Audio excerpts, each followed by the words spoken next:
is an Unspoiled Network podcast. This is Unspoiled, the book club, in which RoShawn and I discuss Rennie Edo Lodge's Why I Am No Longer Talking to White People About Race. In this episode, we discuss how white people are trash. Welcome to Unspoiled.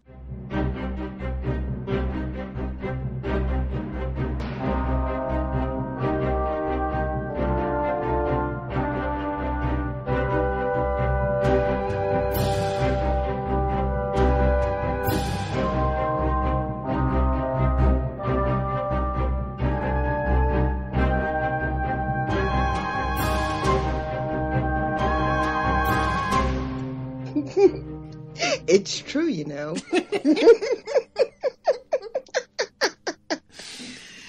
Oh, welcome to the show, everyone. I'm Natasha. I'm RoShawn. And yeah, I figure that's a good way to intro this episode because it's a harsh enough phrasing that it preps y'all for how we're going to be talking. Yeah. For the rest of this. So if you don't like it, maybe you want to just stop listening now. Right. Or you could be mature and wonder why you don't like it and why your dander's getting up and sit with that and just like think about it for a minute. Yeah. I would suggest you go with option B. If you were wanting my suggestions. Now, okay, so there are a couple ways. We actually had started recording and ran into a problem, so we're starting over. And the way that we started about, like, talking about this initially was I read a portion of the opening, the prologue to the book, which is basically the blog post that inspired this book, which was titled Why I'm No Longer Talking to White People About Race. And I realize now that when I did it the first time, I missed a section. Oh, well, good. Because the portion that I read was about the physical reaction that she can see in white people when the subject of race gets brought up. So I'm going to read it properly this time. So the blog post starts, I'm no longer engaging with white people on the topic of race. Not all white people, hashtag. I put the hashtag in, that was an editorial. Just the vast majority who refuse to accept the legitimacy of structural racism and its symptoms. I can no longer engage with the gulf of an emotional disconnect that white people display when a person of color articulates their experience. You can see their eyes shut down and harden. It's like treacle is poured into their ears, blocking up their ear canals. It's like they can no longer hear us. And then jumping ahead a little bit, they've never had to think about what it means in power terms to be white, so anytime they're vaguely reminded of this fact, they interpret it as an affront. Their eyes glaze over in boredom or widen in indignation. Their mouths start twitching as they get defensive. Their throats open up as they try to interrupt, itching to talk over you but not really listen because they need to let you know that you've got it wrong. Yep. Yep. And yep. So that feels like an accurate description. Oh, it's accurate. It's a million Facebook threads. Yeah. It's a million conversations with friends who don't see race. You know, it's a million everythings. As I read this, it really kind of like, it really was hammered home to me how infrequently I've had this kind of conversation in person.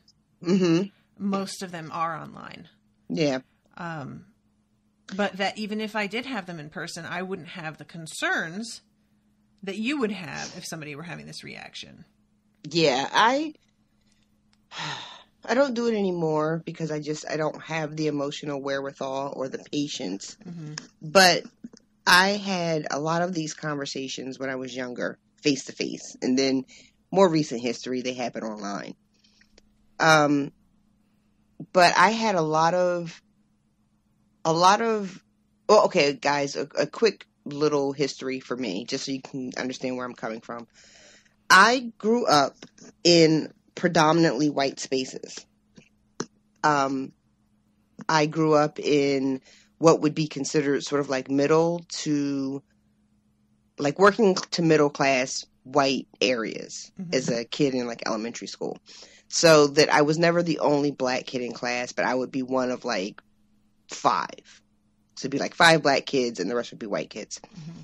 And then, so as a teenager, I had a lot of white friends, and race wasn't on everyone's mind the way it is now. But we would have these conversations, and I would get a lot of the typical things people say. I don't think of you as black. You're not like other black people. Things like that. And I would try to have these conversations, and the white people who I loved and who loved me would do this. And I didn't have the words for it yet, but they would do this very thing she's talking about. Sort of shut down, get defensive, try to explain to me how I was wrong or how I was misinterpreting things, how I was what we now know and all have the word for, gaslighting. Right. So I spent a good portion of my formative years being gaslit by white people who I loved. Awesome. And that is a weird place to be. So when she describes this, and I remember reading the blog post that went around and being like, yes, that's that thing, and it's exhausting, guys. It's exhausting trying to get people to accept and respect and acknowledge your experience. It is tiring. It's disheartening. It's frustrating. And at this age, I've lost friendships over it, because I just don't have it in me anymore to do it. Yeah. When I was 19 and 20, I had more stamina. But I have legit lost people who I thought were like hardcore family at this point in my life that I don't fuck with anymore. I don't talk to them anymore. They don't talk to me anymore because I can't have that in my life. I just won't. But it sucks. It sucks.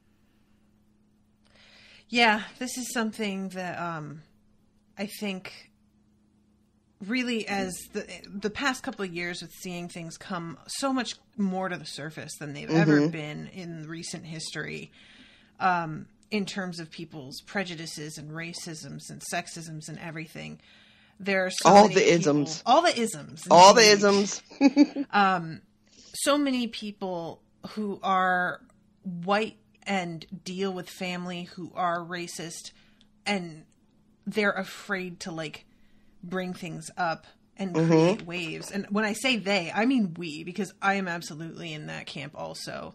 I have to deal with Owen's family, who, frankly, they are rarely the ones who ever say anything. It's like extended family that say things around.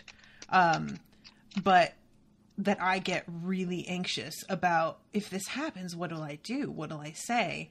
And we worry about this in this sort of abstract way of just, well, they'll be mad at me. Whereas you are actually losing people. Yeah. It's just, we just have so much less to lose by talking about it. I worry because the way white supremacy is so brilliant, right? This is the corner I get painted into. If I am too aggressive, then I can just be dismissed as like an angry black person, an angry black woman, which she talks about in this book, right? If I am too complacent or too compliant, then the person, whoever it is I'm engaging with, won't reflect on what they've said. They'll just shower me with praises for being like a good black person that gets it, Okay. So it's kind of like a no-win situation. And another reason why I've just sort of withdrawn from doing this, because I can get a momentary satisfaction of being like, fuck you. But because of the way I'm built, my own personal personality quirks, that doesn't really do a lot for me. Doesn't make me feel better about whatever bullshit you just spouted off that I had to read, you know? So it's, and that's just for people I don't know. Never mind, like, people that I actually know. Yeah. You know, you have these conversations and sometimes people get really angry. You know, I've had talks with men, especially white men, and they get so angry. And you don't know what they're going to do. I won't say that I've felt personally, physically threatened by anyone. But there is this moment of, like, they think it's a personal attack on them. Right. You know, they don't see it as a critique of a wider system. They feel personally implicated. And when people feel like that, you're just kind of like, oh, how is this going to go? Yeah. You know, is he going to punch me in the face or just pretend I don't exist anymore? And it's usually the latter. Yeah, it's a really kind of a fascinating, because you're saying, like, they take it personally, but in many ways it is personal, and that's the problem, is that they're taking it personally and assuming that you're just wrong about it being personal to them, when it absolutely isn't. It's never not something that we're participating in. Right. But also, it is a critique of a larger system as well. So when you say white people, like, I simultaneously know that I am included in that group. But when you're like, white people always do this, I also don't feel the need to say not all white people, because I know that you don't mean me when you say that, even though I'm part of the group you're talking about. Right. Which is it's a hard thing to, like, get people to understand who have this knee-jerk reaction to the language itself. Well, if I saw a Twitter reshare of a screen cap today where someone was like, in reference to the Black Panther movie coming out, what if there was a movie called The KKK about a superhero? Jesus Christ. Like, somebody actually typed that. Jesus Christ, people. Give me something to work with here, white people. Like, that's what we're dealing with. And wherever I saw it, someone replied, like, it was called Birth of a Nation. It came out in 1952, and it was the first movie ever screened in the White House. Shit. Right? True. True story. But that's the thing that you'll see, you know, Black people can do this, but what if we did X, Y, and Z? Yeah. And my first reaction to that is, but you did, though. Right? That already happened. You did that exact thing you're talking about. It's not a what if, it's just a when did it happen? That, and then it turns into, well, I didn't. Yes. And so then we turn it right back around into the, well, is this personal or is it not? And it's both. Yeah. And that's a hard thing for people to seem to grasp. You know, that it is both things. It is wider and it is personal. You know, white people, and I'm going to just say that a lot, so I hope you guys are okay with that, because I'm going to just be saying white people a lot. White people don't want to think about how they benefit from things. Yeah. You know, they don't want to think about how they benefit from things that actively disparage and take a toll and disadvantage other people. Well, that flies in the whole face of this, like, idea that we've got of American meritocracy. If we are benefiting without making any effort due to some, like, accident of biology, that totally undermines our whole claim that working hard gets you what you want. Yeah. You can't buy into the lie only half-assed. You know? You either buy into it 100% or you don't. And when you have to tell someone, hey, look, these are the things that you get without even trying. Mm-hmm. And it's like we talked about how I personally, and I don't really know any black people who do, hold individual white people as culpable, right? Right. Like, we don't want an individual white person to apologize. I don't want a white person apologizing to me for slavery. I don't need that shit in my life. It's not helping me. Don't do it. Don't do it. But what I do want you to do is acknowledge how you benefit from the legacy of slavery. Mm-hmm. You know, the wealth that's in this country is born on the backs of enslaved people. Mm-hmm. So, like, just a sort of general kind of, I understand that I am positioned in society differently than you are, Mm-hmm. would do me just fine.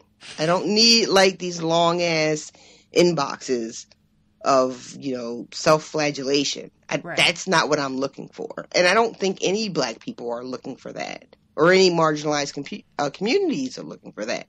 I mean, what good does that do you? It doesn't do me a bit of good, except make me feel awkward about, you know, how can I reframe this conversation to a Simpsons joke? That's, but it's funny because it's true. Yeah, it's. Yeah, this is so. It's really interesting actually because, like I had said, we had a problem with the first recording, and we did it again, and we have started this one a completely different way than we started the first time. Yeah. But we have really obviously been talking about our experiences as Americans, and Lodge is British, right? Which neither of us knew going into this book. It's kind of an ironic choice for Black History Month because I chose it for Black History Month, and then it turns out that Black History Month is an American thing, and this is a British woman's book. But, we were both concerned about, is it going to be relatable? Right.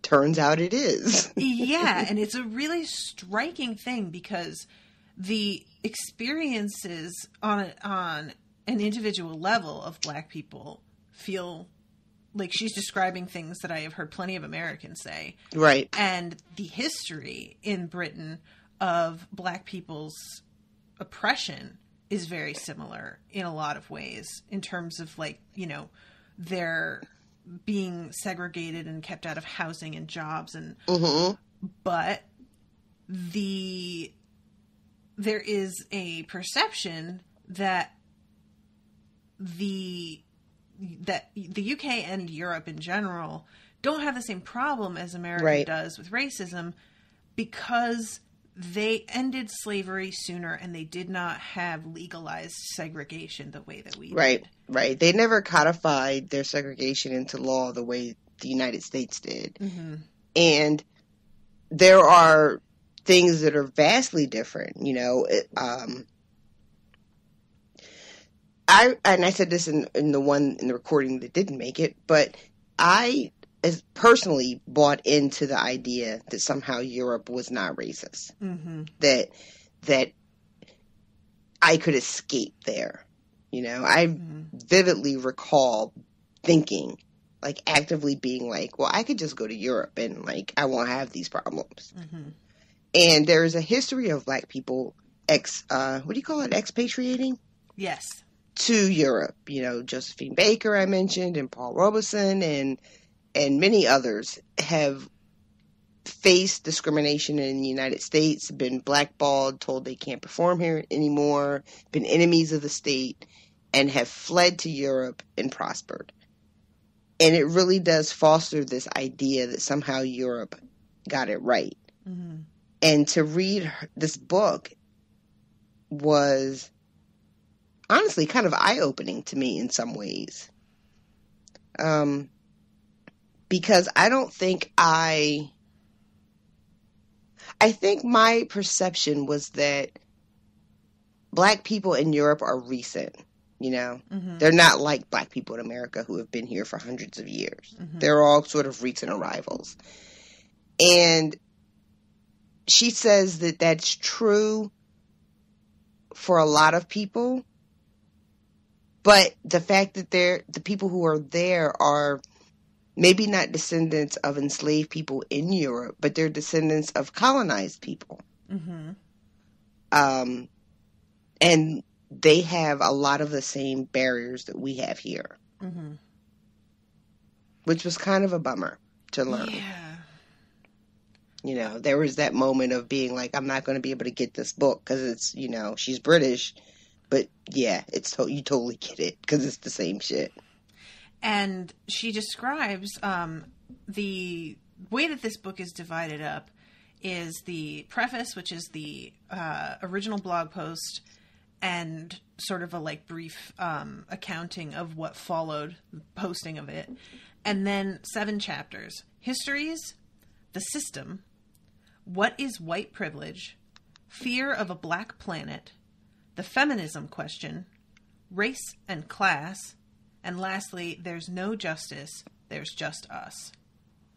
And histories is her really getting into what happened in the UK and how difficult it was for her to track down what happened. Mm-hmm. It's just not a part of the history that's taught there because of the fact that, as you put it, it wasn't codified it was an institutionalized thing that was not treated as if it was institutionalized. Right. So they can leave it out of their official text because it's just sort of brushed aside, whereas we have to address it. And in so doing, we just kind of fudge it a little when we address it. Like the United States made all these laws that had to be either repealed or overturned. And the UK doesn't seem like they had that type of history, you know? Like, we made it law that you couldn't read or write, and, you know, you couldn't own property, and then you couldn't vote, and you couldn't marry, and all this other shit. That then had to go through sort of our legal system. You know, we have all these constitutional amendments and all the shit that had to happen. And it seems like in Great Britain, they didn't have to go through those same channels. So it's much easier to just pretend like it wasn't a thing. Yeah, I find that to be so like infuriating to hear that what she had to go through to find information and, you know, choose specific electives in college just to get the basics and things like that. And so the history section, like, guys, this audiobook is like 5.5 hours long. It's really, really short. But if you're not feeling like you can handle going from beginning to end on this, and I understand why you may not, I chose to listen to this today and yesterday so that I wouldn't have it so distantly in my memory that I wouldn't be able to like call things up. But it was a lot to listen to it for like almost 3 hours straight, 2 days in a row. Yeah. So if you're going to start, I think she has it set up very well. That Histories is a really good place to begin. And just hear exactly how things were different for the UK and what kind of special circumstances there are for the people who are there now. And then the next section was the system. And the system starts off with the story of Stephen Lawrence, who was a young guy, a young black man. He was 18, who got attacked by a gang of young white men and stabbed and killed, and how the police shielded the perpetrators. And it took 20 years. They had to like reopen the case and overturn double jeopardy in order to get any of these guys. And they didn't even get all of them, I think. And what a huge deal it was that they actually kind of made up for it 20 years later. But there's this frustrating thing because, and I think this is really, it's so frustrating to read, and yet it is such a real moment. Yeah. She's talking about how she was 22 when they were jailed. And that she sent out a tweet about it, and that somebody took issue with the way that she phrased it. And rather than talk about this incredibly important moment in justice and history, the whole thing got turned into this like semantics debate, and the attention got completely like shifted. Mm-hmm. And that is a theme that recurs over and over in this book. Derailment. Yeah, which is still a popular tactic today. It really is. You know, you reframed the conversation Mm-hmm. to recenter whiteness. That's just the thing that happens. Yeah.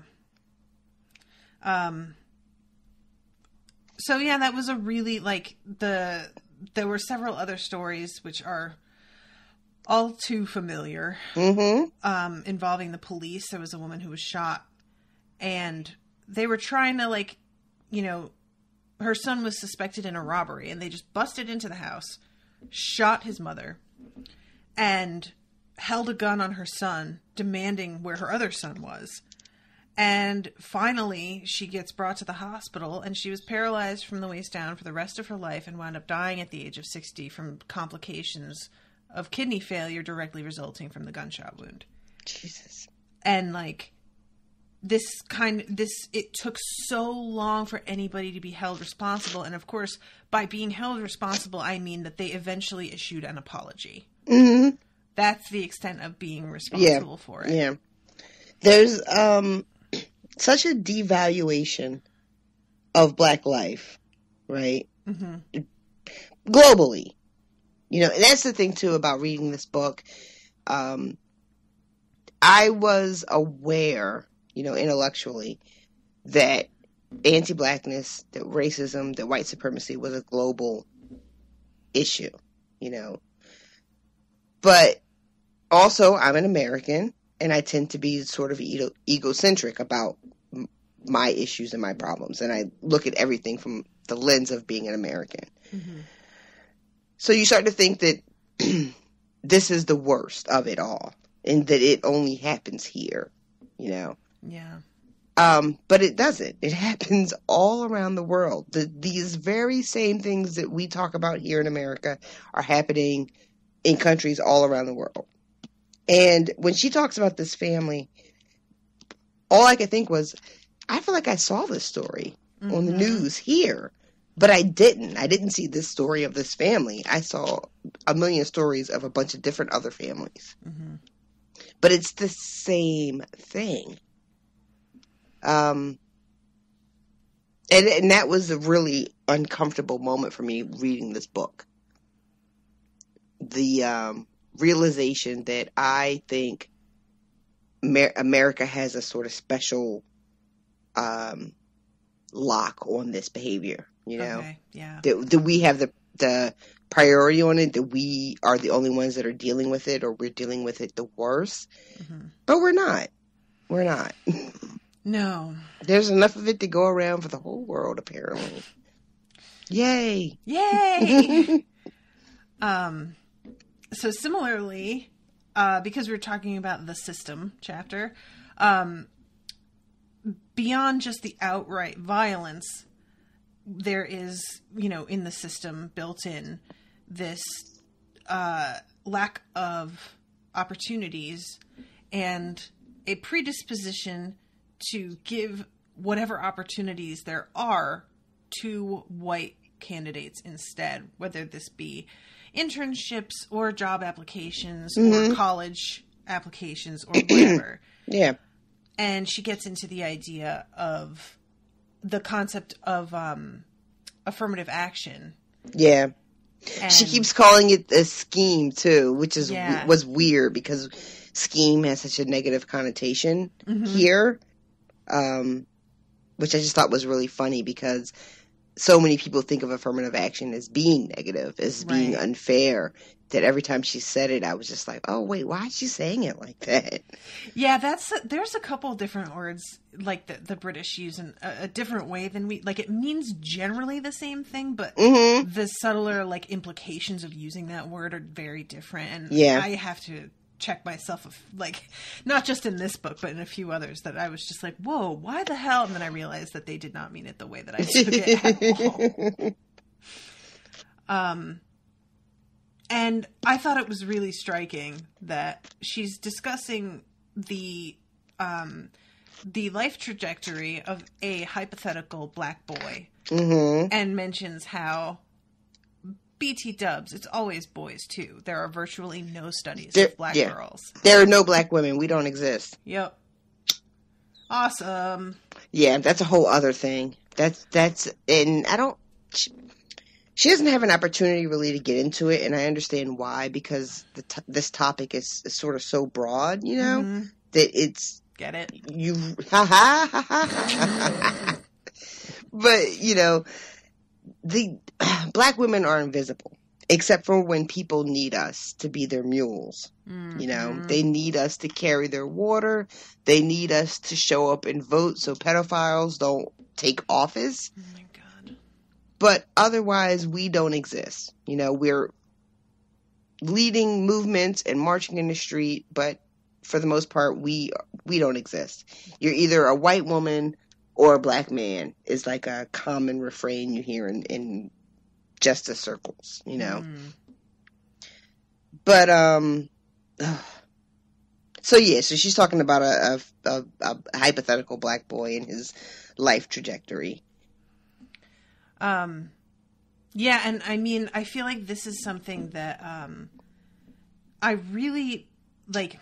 Okay, so it's kind of in tandem, really, with the 6th chapter, Race and Class. And I'm going to get into some of my shit for a second, because I told you this like a few months ago, and you were like, really? And I was like, yeah.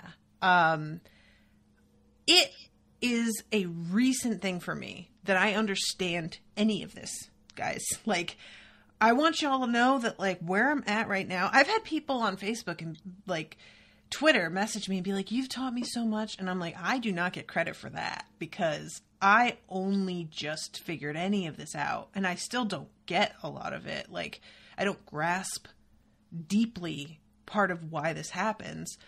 But I was talking to RoShawn about only probably 6 years ago, maybe, I would have said that the problems that were arising in the black community were mainly a result of economics and class and not race.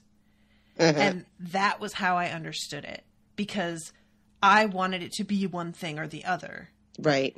And I want to believe the best of people and believe that this isn't something that we're still fucking hung up on at this goddamn point. That's a big part of it, is just, I don't want to believe that.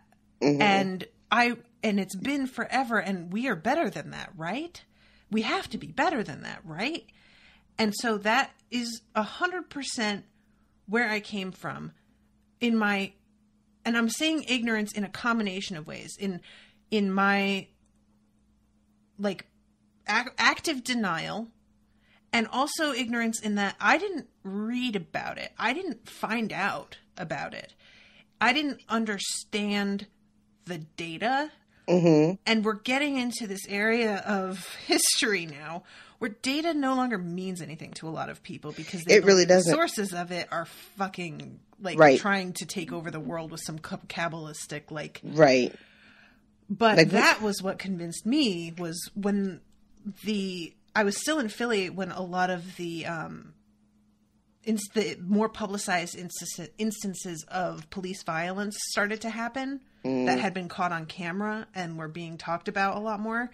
And because that was rising to the surface and being seen so much more by people, there were a lot more articles being published about how much more frequent not just like police violence was inflicted on Black communities, but also just the higher rate in which Black people were incarcerated and the harsher sentences that they received and all of this.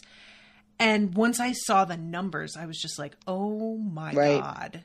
Like, and to me, like, there are people who still deny the numbers. Like, there are people who you present the data to them and they're still like, no, that's not what it is. I have in my personal history a lot of people who, because of the things that I'm into, you know, that I enjoy and whatever, I know a lot of people who consider themselves to be sort of counterculture people or subculture people. White people, basically, who are not mainstream. And I believe for many years that these were people who would get it. Because they were predisposed to get it, I thought. But almost to a man, they all also believe that it's mostly about class. And that's one of my biggest frustrations with trying to talk to white people about race, is that they don't want it to be about race. They want it to be about all these other things. And when I began to insist that it was race, that's where I started hitting that brick wall. Right. That brick wall of defensiveness and dismissal. I will never forget 20-something years ago having a friend who argued with me, a white man who argued with me that because he had tattoos, he got treated as, he understood, and he got treated as bad as Black people because he had tattoos. This was like before I even met my husband. This was forever ago. And when I suggested that it wasn't the same, he was furious with me. He got so mad at me. Because he could really convince himself, you know, when the cops see me and they see all my tattoos, you know, there's no white privilege there. And white privilege wasn't even a phrase that we said in like 94, you know, but whatever the equivalent would be, that's what he said to me. And he looked at me like I had betrayed him by suggesting that it was not the same thing. And I still encounter that, you know. I still know people who think and feel that way. You know, it's It's, I guess, a way of being like, you know, not just self-victimization, which is a thing that white people love to accuse marginalized groups of doing, but also being like distancing yourself from the culpable party. You know, just being like, well, I have this thing, so I'm not like them either. Yeah. Like, okay. Yeah, that's like white people go through so many hoops to convince themselves that they are somehow separate or different or not responsible.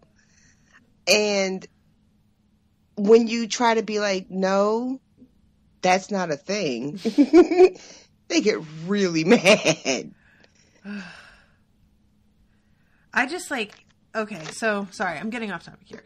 I'm going to bring it back. So that the system and race and class were two that I felt like particularly cringy while I was listening to, because I just remembered my own like very limited and uninformed understanding. Right. And Fear of a Black Planet. That was the one for me. Yeah. And it just feels so relevant right now. Yeah. That was the one for me.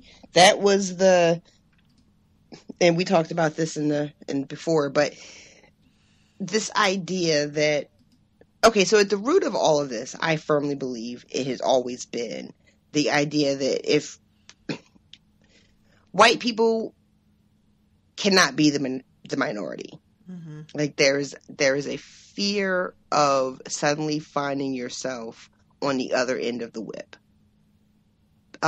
which says a lot to me, because people think if they aren't the majority, then they're going to be treated like shit, which is sort of an acknowledgement and in a confession that you understand that you treat minorities like shit to the point that you don't want to be that. And she talks in the book about how there are people who believe that the answer to this problem of racism and white supremacy is just more interracial babies. That's going to solve everything. And I shared before that I had spent a lot of time pre-Facebook in these groups, these forums of interracial couples, because I was looking for sort of a connection and people who understood where I was coming from and what my life experience was. And I had to piece out of them because they were riddled with primarily self-congratulatory white women who really thought that their mixed babies were going to solve racism. And it was super gross and infuriating, and I couldn't take it anymore. It was like, when the world is all mixed, we won't have these problems anymore. Our children are the future, and we're going to eradicate racism by just having more and more beautiful caramel complected babies. Oh God. Like that's a real thing that people are out in the world thinking and doing. And I had said that I realized when the way that Reddy phrased it was, she said that they won't solve this by their mere existence. And I realized that I definitely had this vague mental image of some future utopia in which everybody was mixed and this wasn't, and didn't really even realize that was something that I had been thinking until she really called it out. And then I was like, okay, hashtag called out. And it's just such a, there are so many falsehoods in there that, one being that if people are mixed, there won't be a difference between us anymore. There's always going to be something, even within the Black community, there's colorism, and then the idea that, that everybody is going to intermix, and there is never going to be communities that refuse to intermix or just don't. Just, a white person just is with a white person. And so that will still, there will still be a foundation for the racism that's happening. It's just a weird idea that it seems like basically what they're saying is racism will end when we're all the same. Yeah. Well, that's no good. That's not racism ending. That's just races ending. Right. Exactly. And that's not the same thing at all. I mean, if that were a thing that worked, there would be no racism in South America. You look at a country like Brazil, which is, on its face, an interracial country, but they have tremendous struggles with colorism and a caste system based on how fair you are. So, but good-meaning, well-meaning white people really think that, just having some light brown babies will solve everything. And we talked before, too, about the idea of whiteness and how that's different from just being a white person. Right. Which I feel like I wish that there was a white whisperer who would explain that to people. Yes. White people don't like to even be called white people. It's upsetting to them. Yeah, and we talked about the fact that whiteness is a concept. It's not even people don't like to be called white, and who we would call white is different now than it might have been. And that once my mom said to me that she didn't consider Italian people white. And at the time I was like, oh yeah, I guess they're not really. And now if somebody's like, I'm not white, I'm Italian, I roll my eyes. Like the biggest so eye roll hard. of ever, right? But yeah, like whiteness takes in people when it needs them. Yeah, it's this like glob, you know, that just kind of reaches and encroaches and sucks in what it needs to survive. And the thing that's scary about it is it appears to me that once you get absorbed into whiteness, you don't remember when you weren't.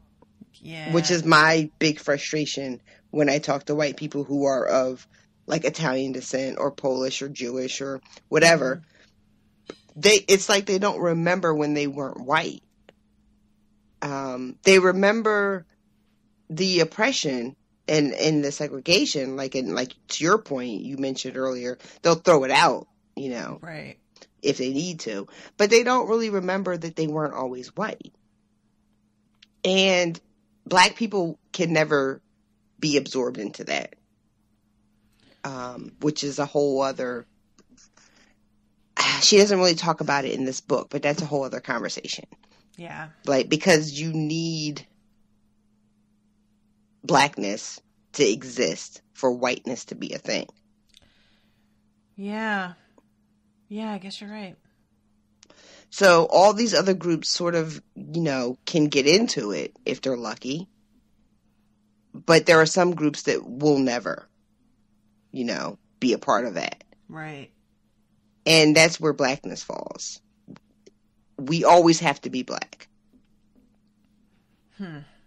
Yeah, it's a weird fucking thing when you think about it. Yeah, it is. Just you gotta be above somebody. Mm-hmm. What's the point otherwise? Like, yeah. So, yeah. And the fear of a black planet, like a lot of what she is talking about in that one is the fears in the UK surrounding immigration. And it's like there is some talk about like interracial dating as well, but immigration is really the thing. And I mean, since this was published, the whole Brexit thing happened, which really just kind of confirms everything. And mirrors what we are dealing with right now. Exactly. But it's this this belief that by the year it was like 2062, some year that was not that far off, that the majority of British citizens were not going to be white anymore.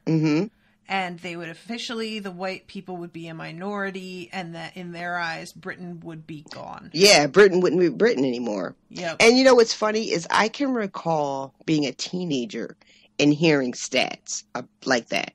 Like, by the year such and such, you know, everyone will be something other than white, you know. Right. It's that fear is a real thing that I don't think white people... either they don't want to acknowledge or they don't talk about publicly, or I'm not sure what the deal is with it. But I know it's a real thing because... You know what? Sorry, go ahead. No, you can go. Well, I was just going to say, I was thinking about like what the fear is there exactly.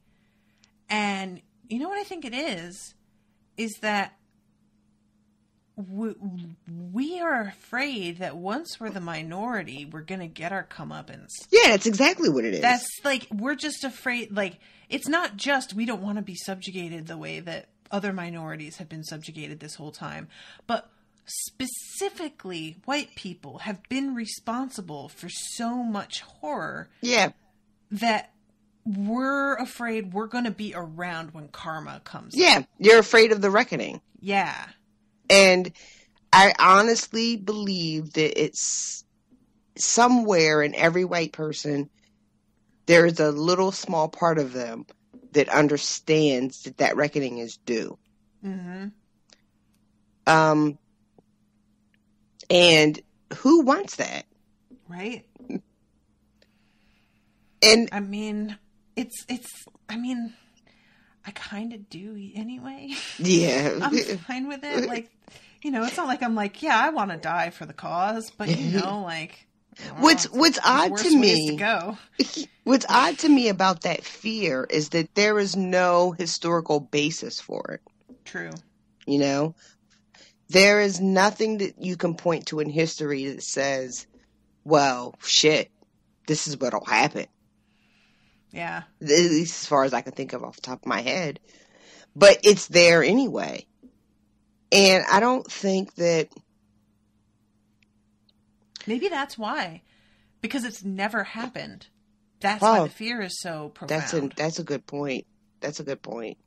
Because what would it look like? Yeah, because there's nothing to base it on. There's no way to, like, prepare mentally for it. There's no precedent to, like, look at and analyze and, like... I can see that being its own whole thing. I mean, when you start talking about the system of white supremacy around the globe, it is one of those things that feels like a crazy conspiracy theory. Like, how could this be real? This is so beyond. How could this be a system we all live under? Like, why wouldn't somebody call it what it is and put a stop to it at this point? Right. But so many people benefit from it. Yeah.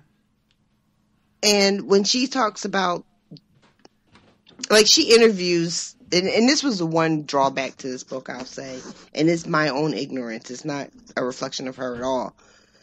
She interviews, I guess, someone who's kind of a big deal in Great Britain, who's sort of like a white nationalist. The leader of that conservative party. Yeah. And the way he talks, it's so insane. Yeah. But he manages to be this person and lead an entire party and have people like following him, and you read his words and you're like, how the fuck is anybody taking him seriously? Like, how did he rise to any position of power? Right? Like, why isn't he being shunned? Yeah, I can't relate to that feeling with any of our leaders at all. What's that like? Yeah, like, why aren't they being shunned? I don't have the answers to that. I mean, I know the answer, but I don't want it to be true. Yeah. Yeah, this is all kind of interesting, just like psychology. And one of the things that we had brought up, and we had started down this road, when we realized the recording was off, and that was pretty much where we stopped, was talking about, there was another interview with a young woman who is biracial, and what kind of like distance she's had to put between herself and the white side of her family because they resent her bringing up race at all. Mm-hmm. They make offhand comments that are racist, and she has tried to call them out, and they have reacted really ugly to that. Yeah.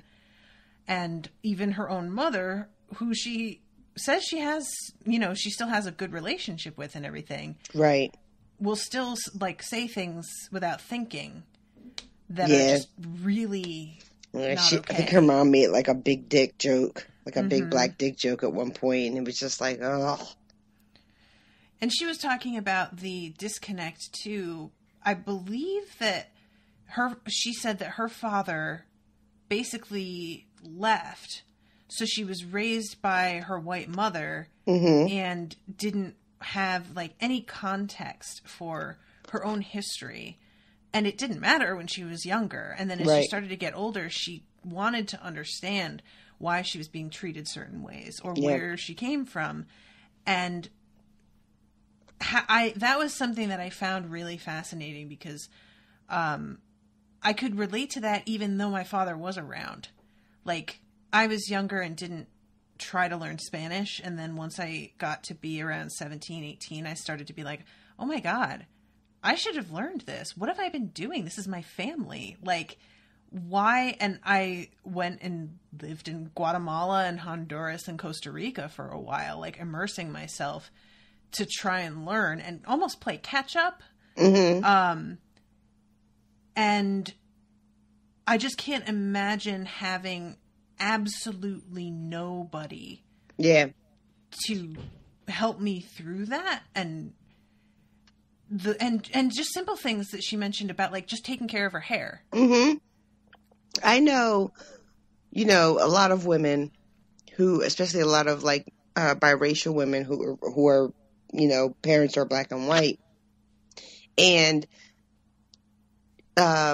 there's this weird thing that seems to happen where if they start to either search out or identify as black, their white side of the family is offended and takes it personally, like it's an attack or an affront, or a denial of them. And I have seen some women go through really turbulent things, trying to figure out how they can explain or justify to their white family that they identify as black. And there's a lot of back and forth. And, I'm just one person. I'm just one black person. I don't speak for all black people.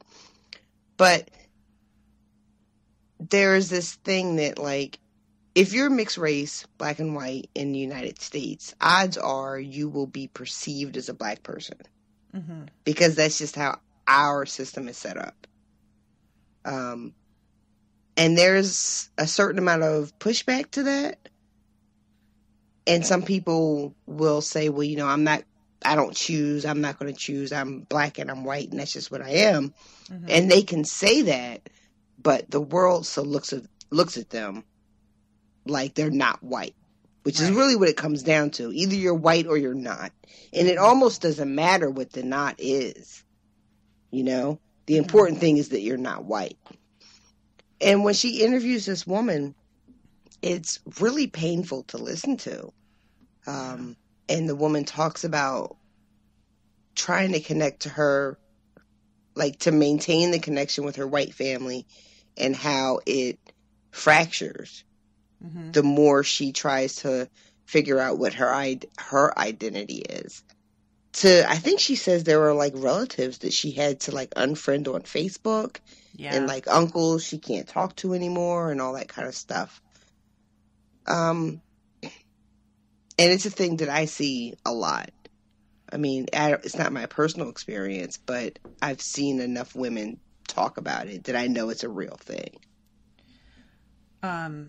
Yeah, so this is where I had brought up.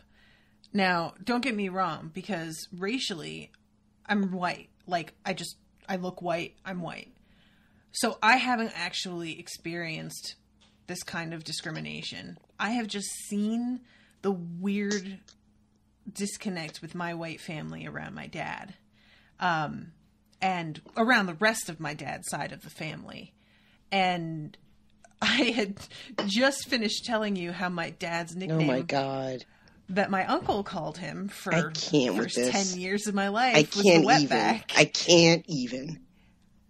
And I don't think my dad fully comprehended like how much of a slur that was at the time. Oh, I didn't think of that. Do you know what I mean? Yeah. Like, because English was not a language he had a great grasp of by the time he and my mother got married. He was okay. He could get by, but it wasn't like the nuances of something like that, I think may have been lost on him. Oh, God, that makes it worse. Right? I know. And this was something like... How would he... You know what? How could he say that right to his face like that, though? Like, that's the thing. He thought we're buddies, so I can do that. Oh, my God. That's it's like that a white person thing. Calling their friend the N-word with an A at the end. Because it's fine. We're buddies, like... I used to have people who I would let make, like, not call me the N-word, but make, like, racist jokes. And I would be like, oh, it's okay because we're friends. Okay. So, you know what? Even though I'm like aghast and like searching for a reason why your dad would like it, I'm being a hypocrite because I've done the same thing. And there's also like, you know, he didn't have anybody else here when he first came up here. He was like alone, and he wound up, his family came to meet him eventually. But when he first got here, he was alone, and marrying into my mom's family was like a creation of a new family. Right. In a lot of ways. Right. And so I think that the fact that he was accepted into the family in any way, I mean, it wasn't just that they gave her their blessing for her to marry him. They kind of like pushed for her to marry him. Right. There's a whole other thing going on there that I won't get into. But it did not, like, my grandmother loved my dad. Loved him. He took great care of her. He would go down there and do all kinds of things to help her out. And she just like always would say how lucky my mom was to have found somebody who was so good to her. And yet would talk shit about immigration and all these damn Mexicans. Right. Not thinking at all about, I'm not Mexican specifically, but I know what you're fucking saying. I'm sitting right here, Grandma. You know? Yeah. She'd say shit about anchor babies.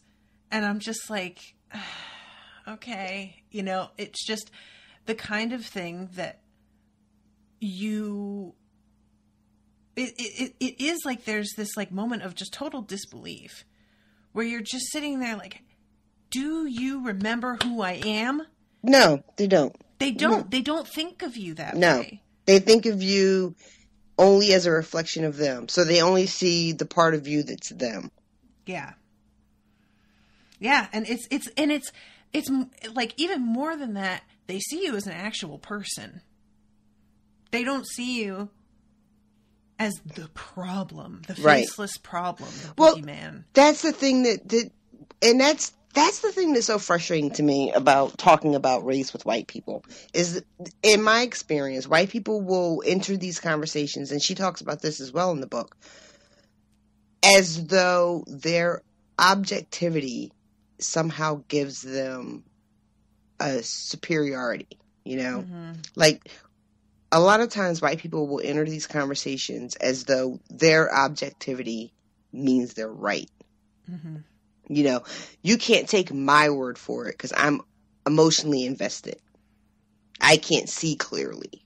Right. But they are sitting in this weird neutral space that allows them to see everything and understand everything.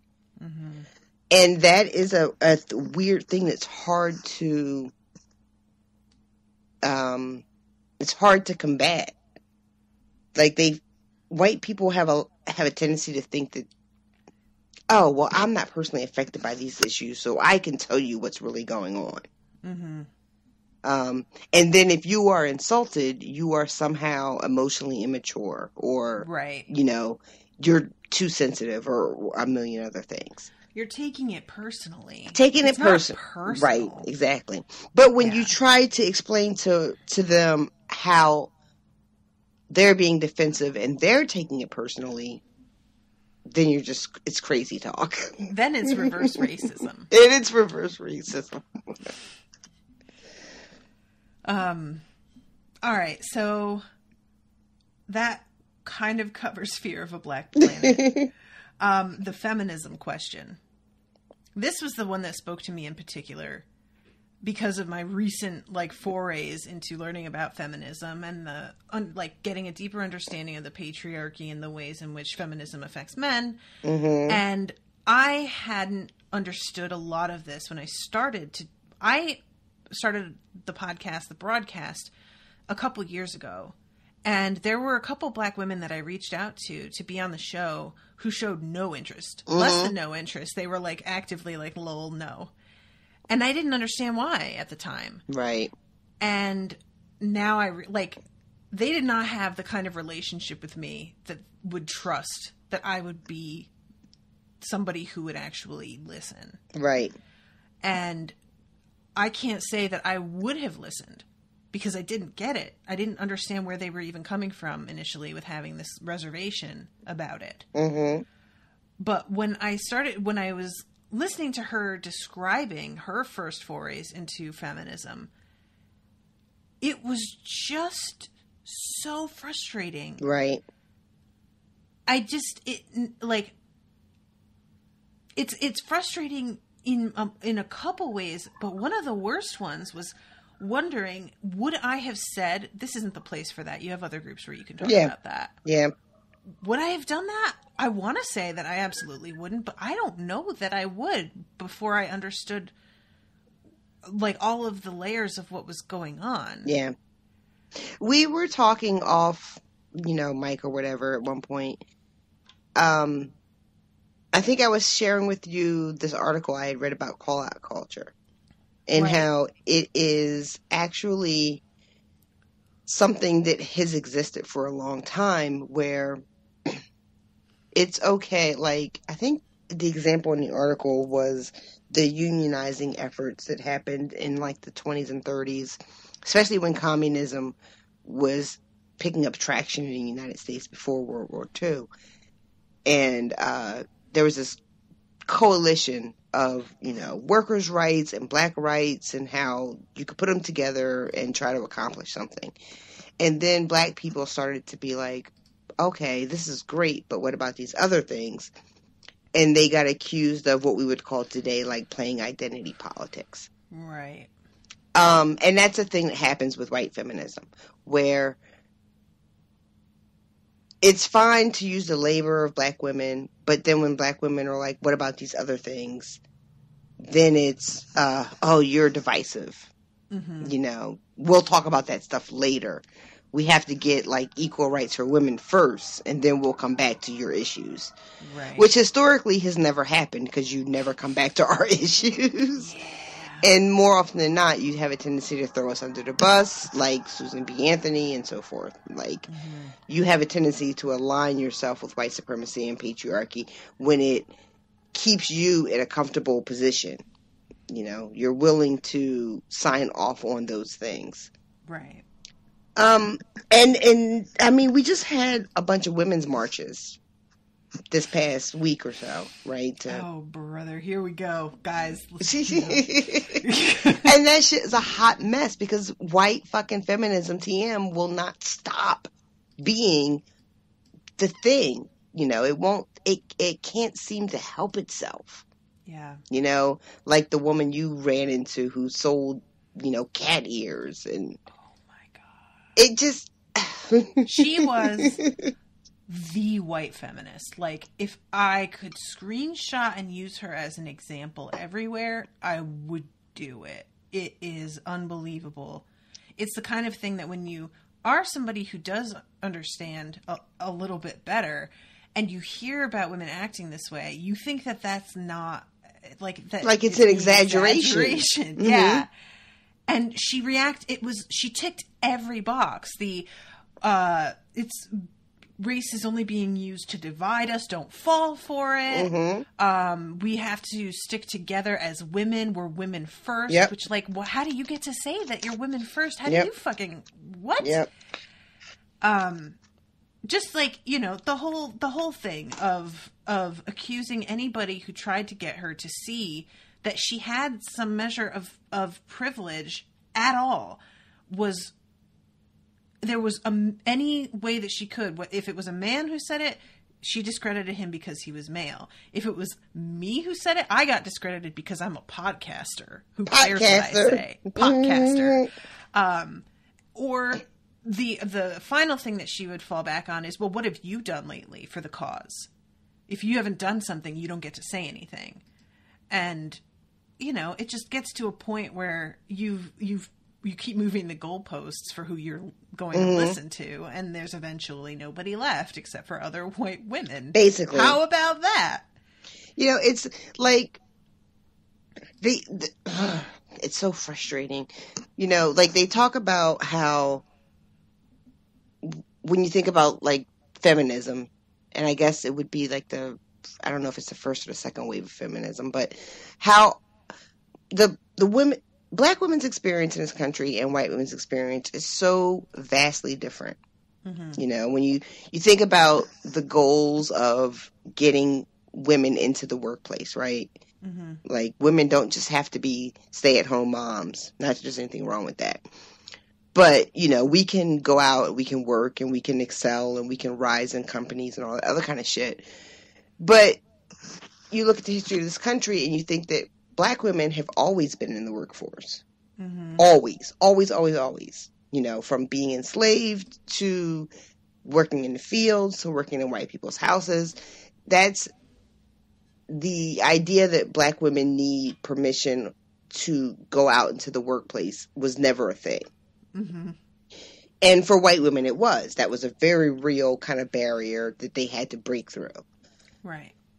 And so white feminism, TM, has always done this weird thing where they look at the experience of black women and they just go, but that's not important, though. Mm-hmm. When you talk about, like, the pay wage gap, and it's like 77 cents on the dollar, you know, I think it is now. Right. Well, that's for white women, though. Right. You know, I think black women are like 66 cents on the dollar. Mm-hmm. And if a black woman brings that up, they'll be accused of being divisive. You know, That's not important. We'll get to your issues later. It's the same thing. It's 100 years old now, and it's the same thing. It's just startling. Sorry, go ahead. I was just going to say, and that's why, you know, a lot of black women just don't have any interests or patience to deal with that shit. You know, they don't even want to be engaged with that type of feminism. Mm-hmm. Yeah, I mean, I just don't, it's like, it's sort of, it's so weird how we can have such blinders on for things when we understand something else so well. Yeah. Because these women understand the patriarchy and the far-reaching effects of it and how it affects men, and men blame feminists when really what they have an issue with is patriarchy, but they don't get that. Right. And it's the exact same thing as racism, like in terms of the scope of it and how insidious it is and how there are different levels of it. And it's not just men who beat women who outright hate women, right, that participate in the patriarchy. And we can understand that, but we don't understand how we can be complicit in racism. Right. Like, we just don't, it's the same thing. It is. It really is. It's so frustrating. It really is. And that's the thing that's like a trap, because you will see someone who gets it, you know, on all these other issues, and you'll think, oh, well, surely they'll get this too. Right. And then they don't. And you're left, or I'm left, being like, oh, shit. I guess that's my fault for thinking you understood what was happening, you know. And I'm so sorry that I overestimated you. I'll never do that again, you know? I swear. And it happens so often that you do end up in this space that she's writing from, this I'm just not going to do it anymore space. Mm-hmm. It's not like black people have one encounter with one bad or fucking dense or refusing to see what you're talking about white person. It's a series of them, you know, a never-ending series of people who you expected more of, who just don't get it, to the point where you end up being like, well, I'm just not going to do it anymore. Yeah, I guess it's like you guys are living the thing that so many of us are sort of experiencing from afar now with social media, of like, every celebrity you ever loved is trash, and here's why. Yeah. And everybody that you've held up as being somebody to admire or emulate is trash, and here's why. Yep. And just constant disappointment from people that you otherwise looked up to and trusted. Basically. Yeah, that's a lot of it, of people that you trusted. People that you had, whether they earned it or not, decided that, yeah, they could get it. They would understand. And then they don't. And they look at you like you're crazy, like you're overreacting, you're overly sensitive, you don't see the big picture. You're not smart enough to see the big picture. You're being fooled somehow. You know, that's the thing that gets under my skin, is people who treat me like I am falling for something by talking about race. Like I'm playing into a trap of some kind by talking about race. Oh, you just don't get it. That's exactly what that woman said, was don't fall for it. Yeah, see, that's that thing. That's the thing. You know, that I don't know how to answer back to that. And I said before, like, yeah, I could just be like, fuck you, but that doesn't really do anything for me. It doesn't really make me feel better about whatever nonsense I just saw you write, you know? And 9 times out of 10, that's what I get. You know, if I haven't had any experiences where I was physically afraid for my well-being, but emotionally, my well-being has been, you know, just beat to death by people who I thought should know better.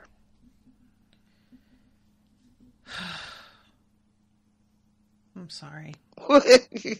I know you don't need me to be sorry, but like still, that's just, I'm sorry. That sucks. And the feminism thing, like, I mean, how do you feel about it now? Do you still kind of feel the same way about it in general, or? Well, it's funny too, because I remember you and I had a conversation a long time ago about it, and I was explaining to you why I felt weird about publicly declaring that I was a feminist. But much like the writer, I identified as a feminist first. Like, I came into, because again, racism is not a thing that you talk about openly. So when I was in high school, I had an English teacher. You know, such a fucking stereotype, such a cliche. But I had an English teacher who really gave me all of these black women voices. But they were framed as being feminist voices. So the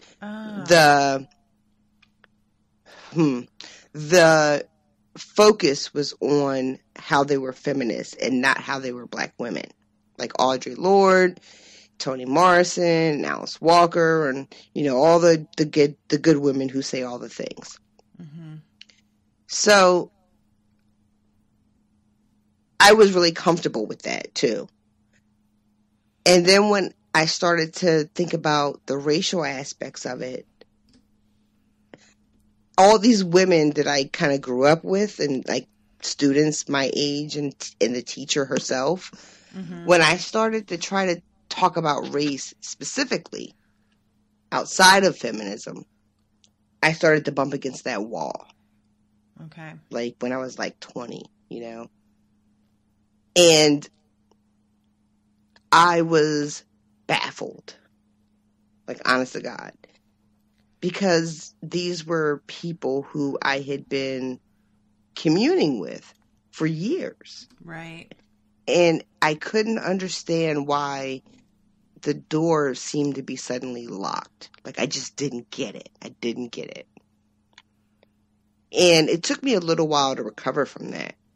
And that is kind of when I was like, yeah, feminism, I can't get on board with any of that. Like, our issues, I still identify with the, you know, the core issues and all that shit, but I can't, like, that scene's not for me.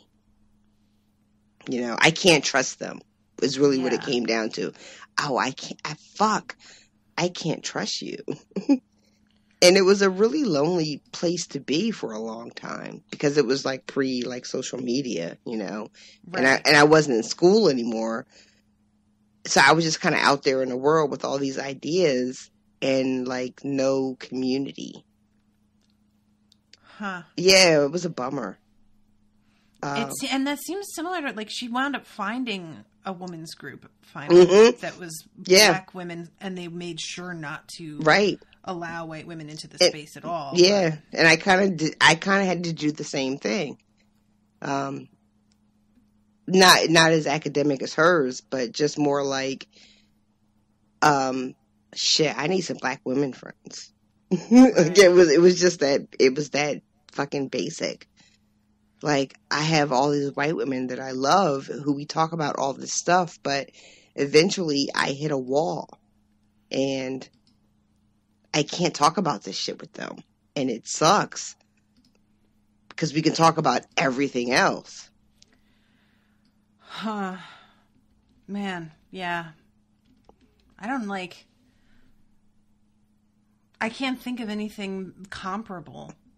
You know, I'm trying to think if I ever had an experience like that where I just ran into a wall with people. And other than what's going on now, you know, with like trying to reach out to people on these issues, there hasn't been something that like I didn't kind of understand the overarching system already. Right. Before, like, you know, you learned about the system in part because of those experiences versus me, it's the reverse. Right. Where I learned about it and now I see it. Yeah, it's a weird thing to, and I can't, this is embarrassing. You know, it's funny too, because I saw a post you did earlier today. You commented on somebody's post about Bernie Sanders. Yeah. And about how when you look back on how excited you had been about his candidacy, you're kind of embarrassed by it. And that is kind of like, I am low-key embarrassed by how long it took me to face some very fundamental truths. You know? I wish I could say I'm the kind of person that never let anybody say anything about me, you know, or black people, and I always shut that shit down. But that's not true. You know, there are a lot of things, and she talks about this in the book too. She has a moment where she's talking about how when she's recognizing her own privilege, which I think is something that we all need to fucking do.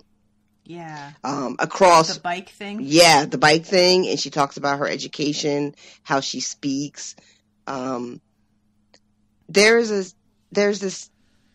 I have always been the kind of black person that is sort of palatable to white people. You know, I've never really been any of those things that are coded as like quote unquote ghetto. You know, I've always been sort of semi-articulate. I'm relatively quiet. I don't dress really garishly. I'm not like way too much or too extra or any of those kind of things. You know, I tend to make myself small because I have a whole bunch of other shit going on. So in that space of being a black person that is palatable, that is accepted by white people, I let a lot of shit slide because I didn't know how to confront it. I didn't know how to stop it. You know, I didn't want to make people uncomfortable, all that kind of nonsense. And she talks about that as well, how she's, you know, university educated, you know, she's well-spoken, you know, kind of good in her field and all that other kind of stuff. And that is in itself a privilege. Like, proximity to whiteness is a privilege. And I don't know if white people understand that. I think they do on a subconscious level, but I don't know if they really understand what that means. So I'm a black person that is accepted easily by white people. And that is the sort of thing that can make you think that you're special. If you let it. You know, I'm not like those other black people. You know? Yeah. And it took me a long time to come to terms with the fact that it doesn't matter how much it seems like I'm accepted. It's not that I'm not, but I'm not different. It's not going to be, yeah. Yes. Like, in the end, yeah. Yeah, it's a weird thing. This is something that I had put into a book that I'm writing. Not RoShawn, guys. I didn't put RoShawn into my book, although I guess it sort of feels that way. But that's something that I could understand because I have had a few Black women explain that experience to me, and it was something that it is in no way the same, but my cousins on my father's side of the family were just, we would not go out that often together. And in the few times we did, I saw how different it was for them. Mm-hmm. I mean, my mom's white. I speak English perfectly fine. They spoke English in a very specific way. They have a specific accent. And it's not just because their parents are Hispanic. It was because of the neighborhood that they grew up in and the schools that they went to. Mm-hmm. And I felt sometimes almost like ashamed for them when I was with them, because it was like, you're not in West Haven anymore right now, guys. Can you pick it up a little bit with your behavior here? Like, just this not understanding the depth to which our experiences were totally different, and that I had been given a whole different series of opportunities and a different type of education than they were, just because of where I lived. Right. And that I probably got to live where I lived because of my mom. Because there were multiple times when we were looking for places to rent, and I remember them asking my dad if he was illegal when they were showing the place. Like, Jesus Christ. It was just something that, again, I just didn't quite get it when it was happening, what was happening. Right. I thought that's just something that people would ask. They just want to know. Right. Not understanding the implications of that. And my mom being there and being the nice white lady that they could talk to like a person was what got us the apartment in the, quote, good neighborhood with the, quote, good schools. Right. And I didn't understand that. And so there was a big part of me that just felt like, well, I'm just smarter than them. That's all there is to it. Some people are smarter and some people aren't, and I'm just smarter than them. Right. Whatever. You start to internalize. See my cousin now, and I'm like, oh my God, I'm so not smarter than her. She's a really smart woman. She just had a lot more obstacles in terms of getting taken seriously than I ever did. Yeah. You start to internalize that sort of, oh, you're better than. Because we have decided so. And you start to think that it is just innate or that it's just fact, as opposed to just being someone else's determination of your value. Right. And that is a thing that has to be unpacked and unlearned, I think, if you are an other, because it's human nature to just want to be good and better, right? And you don't want to admit that the things that gave you value are kind of bullshit, Right. I mean, for a long time, I took great pride in not being, quote unquote, like other Black people, because I thought that increased my value. But it's bullshit. And I think that's like, I went to my first session of therapy, the day before yesterday, and I was talking about like my growth that really came out of my divorce and like everything that happened there. And I think that a big part of me learning about what social ills are and where they originate actually became,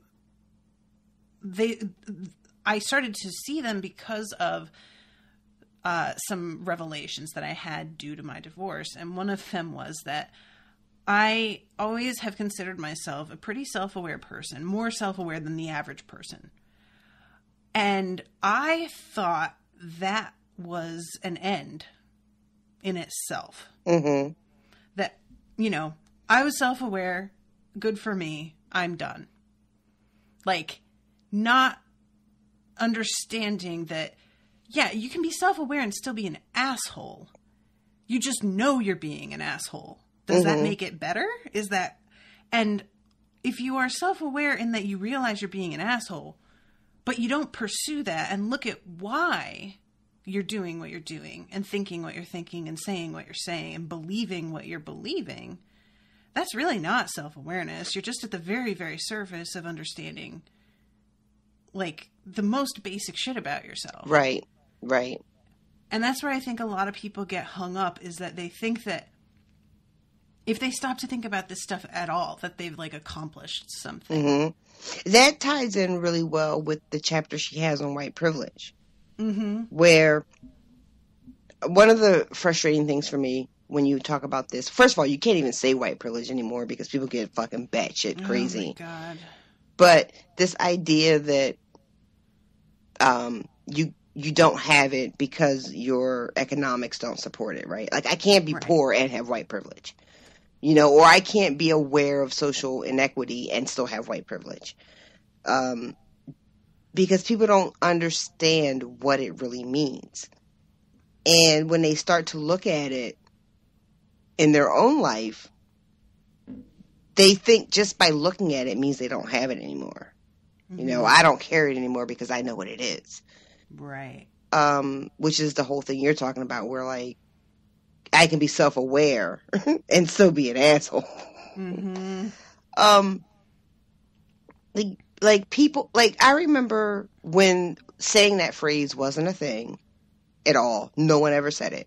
What, white privilege? Yeah. It wasn't like, it just, like, she talks about it, the phrase itself, the concept is much older than I even realized.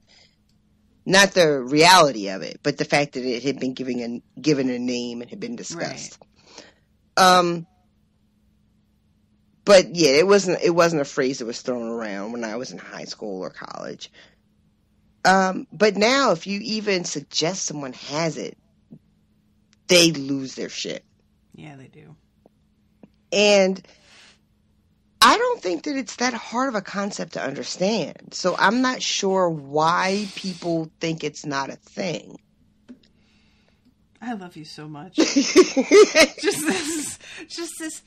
This isn't hard, guys. It doesn't seem like it's hard. So would you? But, like, people are really like, I see all the time, you know, I worked for everything I have, and my parents didn't give me anything, or we were on food stamps. How can I have white privilege? And I don't know how many times it has to be explained. Like, that's the other thing, too. There's a really good Toni Morrison quote about explaining racism, you know, how it keeps you doing that so you can't do other things, you know. And she talks about, like, people will say you have no history, so you spend your whole life proving you have a history. It's really great. It's from, like, a Charlie Rose interview. But that's the thing, like, I don't know. White privilege has been explained so eloquently, so succinctly, through so many different people over just the last 4 years on Facebook that I refuse to believe people don't understand what it is. At this point, people just pretend like they don't understand what it is. You know, that's what it is now. You're fucking with me, right? Yeah. You're just trolling me now. So it's like that willful denial, you know, that willful ignorance. And I don't know how you combat that. You know, like even this book. She wrote this whole ass book, which good for her. But really, she wrote a whole book explaining shit that everybody already knows. Yeah. You know, it's just that they either choose not to believe it. No, there's no other option. That's it. That's it. They just choose not to believe it. This is the ultimate question for me in this climate right now, is how do you combat beliefs that refuse to look at facts and don't believe the facts source? I don't know if we can. I feel like I'm really feeling hopeless about it lately. Like we're at a point where it seems like they have cornered the exact way to win the argument, which is to invalidate everything about the other person's argument, like the foundation of it. Yeah. And I just don't know what to do with that. Like, she doesn't say anything in this book, as brilliant as the book is, she doesn't really say anything that we haven't already read somewhere, that we don't already know. And yet, we're still having conversations as though this is new information. So, who is it new information to? Real question. And that's part of the problem, too, is that if this is new information for someone, you know they're not going to be the one reading this.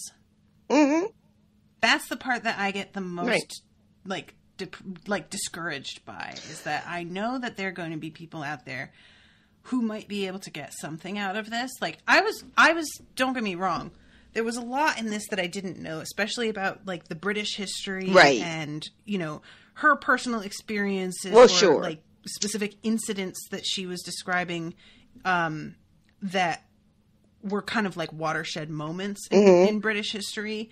But the whole concept behind everything, I understood. Right. I just want to like push this into someone's hands and be like, here. But I don't, you know, like, is that a hopeless exercise? Like, it feels like when you read some of the reviews that got left that these people went into it with their arms crossed. What are you just preaching to the choir? I wish that I would hear from people who maybe read this and it really opened their eyes to something. I feel like that would be really encouraging to me to hear about that firsthand. Yeah. You know? I wonder if we have gotten to a place where people are embarrassed to acknowledge that this is new for them. Huh. You know? That's interesting. Which I understand, but have little patience or sympathy for. Which is a weird place to be, because I want to be empathetic. I want to be compassionate, and we were just talking about our own journeys, right? You were talking about how a few years ago you would have not gotten this stuff, and I talked about how for many years I pretended like I didn't get this stuff. So I want to have compassion for people who are like, gee, you know, Willikers. That's how white people talk, right? Oh my God. That was some straight up Harry Potter and the Sorcerer's Stone. But I wonder if, again, to go back to the whole call-out culture thing, like the judgment, the accusation is that people cannot express their ideas freely anymore for fear of being called trash and being thrown away. Which I think is a very privileged way to look at things. You know, like if your biggest concern is whether or not someone is going to think you're not a good ally, then you're probably not a good ally. But I want to have a space. I don't want to make it, but I want there to be a space for people to be like, you know what, I didn't get this stuff and I didn't know it, and now I do. But it does feel like it is a lot of preaching to the choir, because in my experience, the people who interact with me are already here. Right. And that's kind of by my own design, because I have systematically eliminated people from my life, you know, who feel like they're not there yet. That's like, because there's one particular show listener who frequently is like frustrated that I am willing to like cut people out, and feels like, you know, we all were here once, and we should give people a chance to catch up. And like I said, it's not long ago that I was there. I'm not in a place where I'm really have any place to judge anybody for not getting it. However, I also am in a place where I have a community that I've created because of the podcast, and I am not interested in letting those people come in and run around. Right. So there's a combo of things happening here where I'm like, if it feels like somebody in good faith wants to talk and really wants to know, I think we can sense that. Versus somebody who is just trying to, like, come in here and do that. What do they call it? Sea lioning? Yeah, that's fairly new, but yeah. Yeah, you just come in and act like you want to have the conversation, draw it out, and infuriate the other person, and then double down on what you were saying originally without hearing anything they said. Right. And that's something that I have been drawn into before. I'm a little bit more adept at spotting it, like, before I get into it too hard now. But I want to create a space where people feel safe on my Facebook page and on the pages and groups that I run. And if that means that people feel bad because they can't say certain things, right. Fine. Same.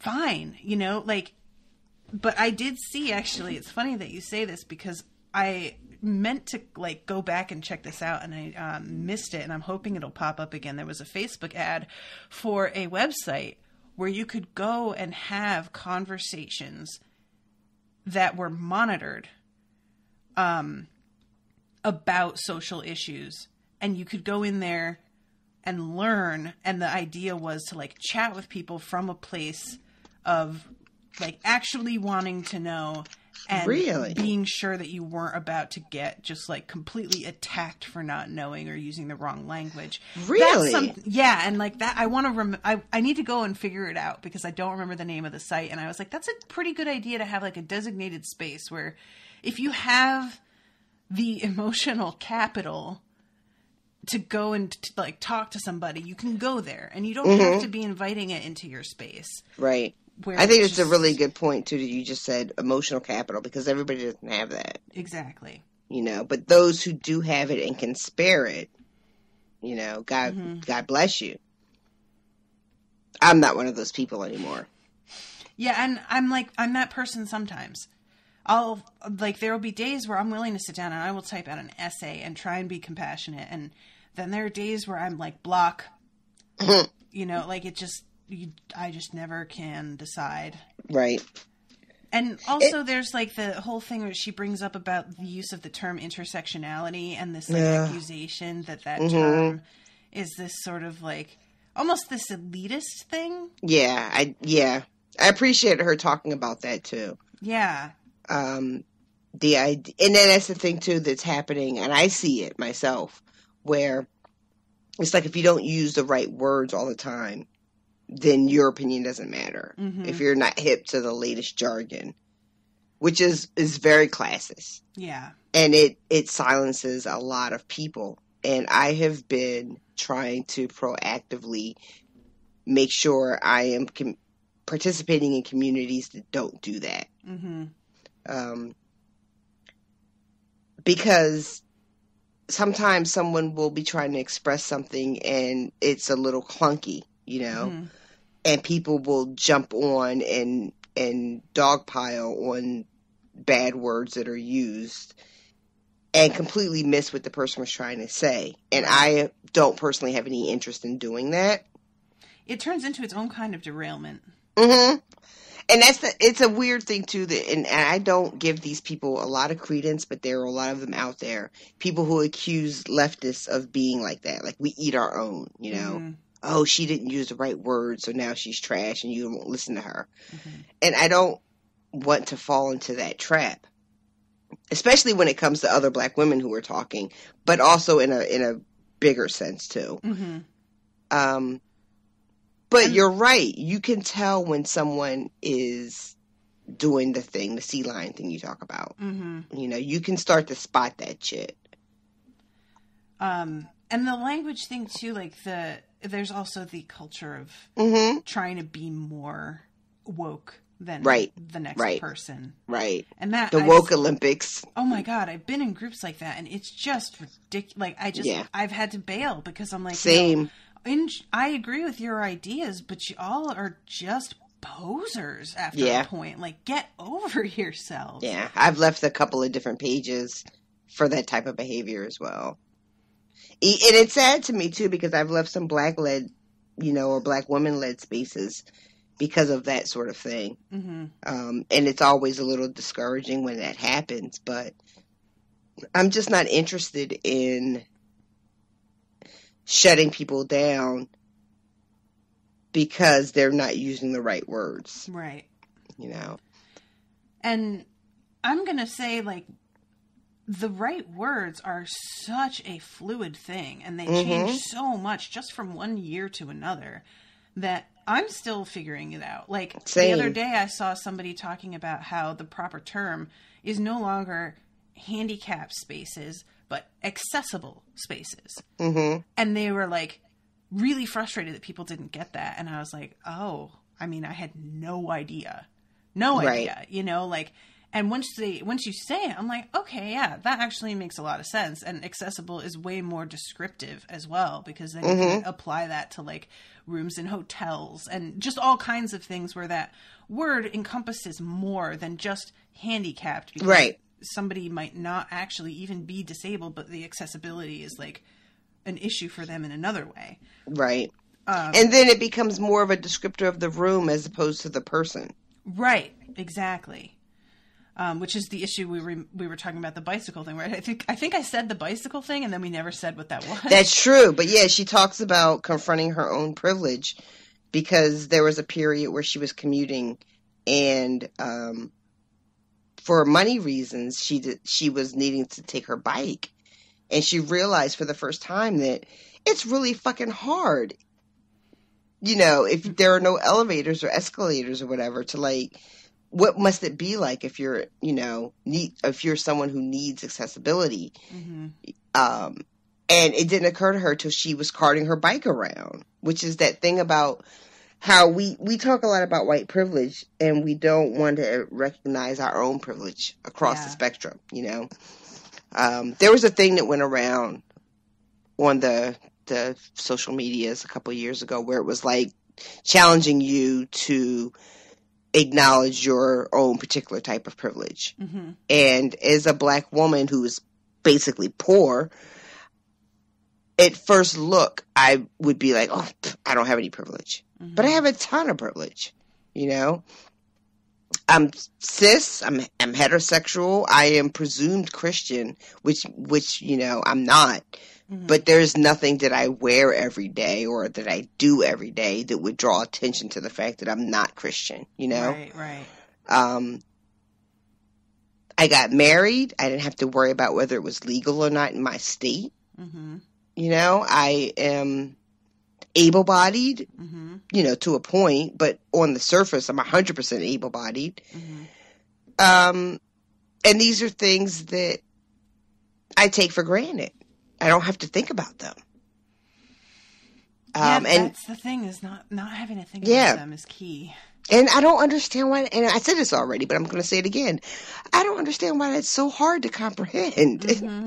Like, once the idea of privilege was explained to me, it was very easy to see where I had it and where I don't have it. Right. And the refusal of people to acknowledge that and to look around at themselves and their life and where they are, that's what makes it so fucking frustrating and insulting. Yeah.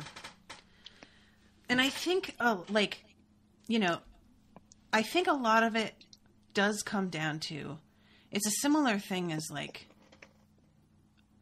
believing in conspiracy theories or, like, religion, is that people want to believe that they can control things. And if it turns out that a huge amount of their success is determined by things they have literally zero control over, mm-hmm. that is really upsetting. It undermines your feeling of accomplishment. Mm-hmm. It undermines your feeling that you can get yourself out of a bad situation if you're in one at the moment. Right. Like, I don't want to hear that no matter how hard I work, I'm probably going to be poor my whole life. And probably true. Right. But not like, I want to believe the American dream that I can eventually get out of where I am. And all of us believe that we are temporarily poor. Yep. We're all think that. Temporarily embarrassed millionaires. Yep. So it's like the kind of thing that I really do get where the fear comes from, besides just like outside of wanting to maintain privilege. Just the idea that it's so up to chance is really fucking upsetting. It's just sad. And people believe in conspiracies because it lends some sort of grand plan to what are really random or just unfortunate events. Yeah. We will go a long way for an explanation. Mm-hmm. You know, that doesn't make us the bad guy. Mm-hmm. One of the things that I encounter a lot are people who, and we talked about this earlier, who feel like because they struggle, they don't have privilege. Right. And they think that having privilege equates to not having to work hard or not having ever suffered hardship, which is not what it is at all. But, like, I think about my in-laws, you know, and I don't talk a lot about my I talk about some personal stuff on the podcast, but I try to keep it sort of vague and sort of centered on me because I don't want to talk about other people's shit. Okay. But I think about, like, my in-laws who are wonderful people who, you know, came from middling means. And I understand that when they hear these conversations, it must feel like to them that they didn't struggle, you know, and that it takes away from what they've accomplished, I think is the main thing. Right. Exactly. Right? Yeah. You know, if you tell someone that what they've managed to accomplish is not just based on their own merit, it feels like you're cheating them. Mm-hmm. And their response is, what do you mean? I worked really hard for the shit I have. Mm-hmm. And I don't know how to cross that divide. You know, I was talking to my husband. I have my father's sister, my aunt, really, you know, difficult life and all that kind of stuff. But she had a job with the city that turned into a job with the state. She was like not a federal, but like a state employee. Okay. And she owns her own home, and she worked, you know, for the city, the state, whatever, for her whole life. But she's a black woman. So the house that she owns, that she worked her whole life to pay for, because of the neighborhood it's in, isn't worth really a whole lot. Mm-hmm. And when I compare her to white people I know who have the same sort of background and same work history, the equity they have in their house that is in the suburbs is like 3 to 4 times what she has in her house that's in the city, you know? And that's the sort of thing that's it's difficult for people to understand, that they don't want to think about. Yeah. You know? Like, she's a homeowner, but her home is in a shitty, bad neighborhood, so it's not worth anything. Right. So then they want to say, well, why'd you buy a house there? You could have bought a house somewhere else. But she couldn't, though. Yeah. You know? Like, then you have to start explaining to people things like redlining, you know? Like, black people couldn't just buy a house anywhere. They couldn't just get a home loan to buy a house anywhere. And it's not because they didn't make enough money or didn't have a good enough job. It's because literally people would not give them a mortgage in certain neighborhoods. So she's the same age as my in-laws. She's worked as long as they have. She had comparatively a better job, even though she didn't make as much money, you know, but like job security and pension and all that stuff. And they're not even close to being on equal footing. Not even close. You know? Yeah. And when you look at those neighborhoods that black people live in, and a lot of things people do it are like, I remember being a little girl, and, you know, because I was a kid, I had no understanding of how the world worked. Mm-hmm. I remember being like, why do black neighborhoods look so shitty? What's wrong? What's wrong with us? Why don't we take care of our shit? Like, and really thinking that it was a failing, like a flaw of black people. Right. Like, why do our neighborhoods look like this? They're all boarded up. There's trash everywhere. Like, well, how do we live like this? What's wrong with us?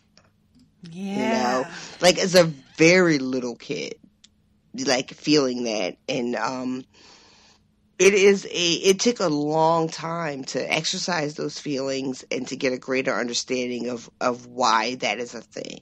Yeah. You know, and maybe like a year ago or so, I happened to be with my in-laws, my husband's family, driving through the city, and my mother-in-law said, you know, because we were driving through a really depressed area, and she was like, oh, you know, how do people live like this?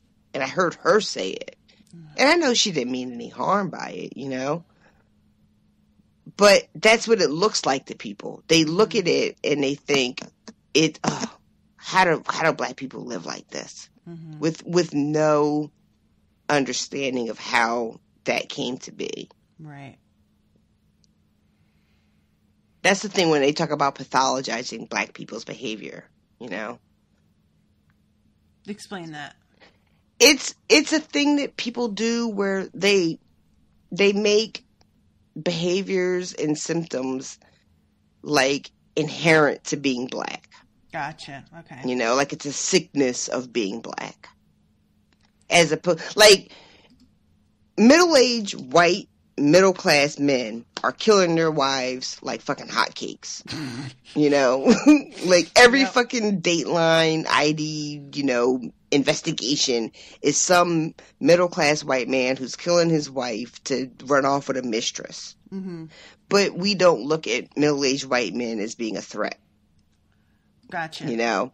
One dude does not speak for his whole race. In fact, 20 dudes do not even speak for their whole race. Exactly. The same with like school shootings and, you know, all that shit. It doesn't become a symptom of an entire race.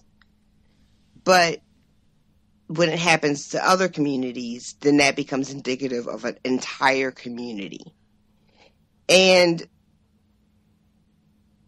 that's like trying to explain to people how when you know how white people get really mad when you say black people can't be racist. They get so mad because racism in America is a moral failing, right? Mm-hmm. As opposed to a real thing that happens to everybody.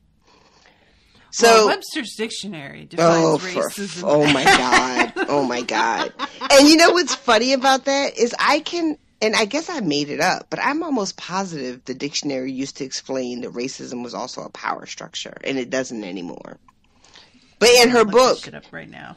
In the book, she talks about it, and she says, she calls it an unattributed citation. Oh, right. She talks about it. I remember that. Yeah. But so like it's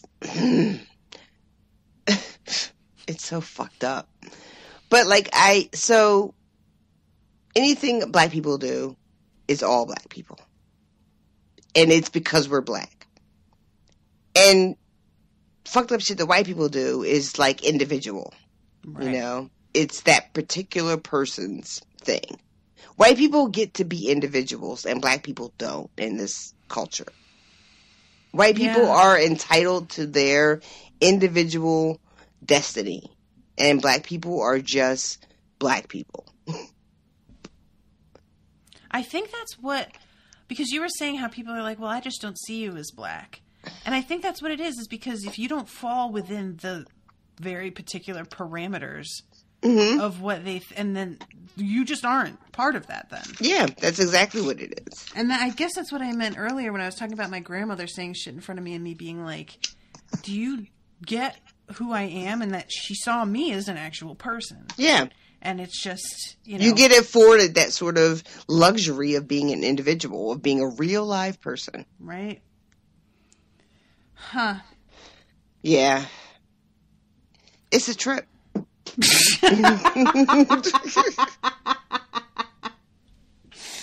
That is going on your goddamn tombstone. ISSA trip. It's the trip. Yeah. Well, I feel like we've covered I think lot so. of it. Is there anything else that you wanted to touch on from this? No, I just want to say, and maybe put it in the fucking tag for the post, that this turned out to not be so much a podcast about the book, but more a podcast about the issues the book raised. Yeah, because like the book is really just about concepts and there she does have history to put it in context to start off with, but it goes from there into very sort of like personal experiences and data supporting the claims of racism in employment and housing and everything. Yeah. So I feel like it's less like, I feel like if people want data, that's out there. You can find it really that, is. But the discussion of the concepts and the mindsets and the psychology behind it is really, I think, what the book is mostly about. And she really finishes it up with basically racism is white people's responsibility. It is. It really is, guys. Y'all started this, y'all fix it. And we aren't in the position of power that we could fix it. There's no way that we could even do that. So you do it. And I'm like, yeah, that makes total sense. I'm 100% on board. I can remember oh my God, as a kid, I just had no fucking idea what the fuck was going on in the world. I remember getting into an argument with a teacher about whether or not black people were actually minorities. What? Right? It's insane. Because by that time, I was living in Philadelphia in the city, and there was nothing but black people. And I had a teacher have to be like, yeah, there's a lot of black people here. Oh but my God. In the whole country, you guys are like 10%. And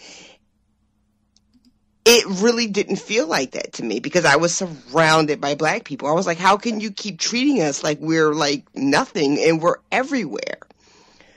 And that's another thing too. We're all over the world. But we still are an actual literal minority. Mm-hmm. And coming to terms with that and understanding what that really means as far as how the world chooses to see you was just such an eye-opener for me. Like, it was so against everything that I was experiencing at the time, Mm-hmm. And that's just another weird thing that the way our system is set up does for you.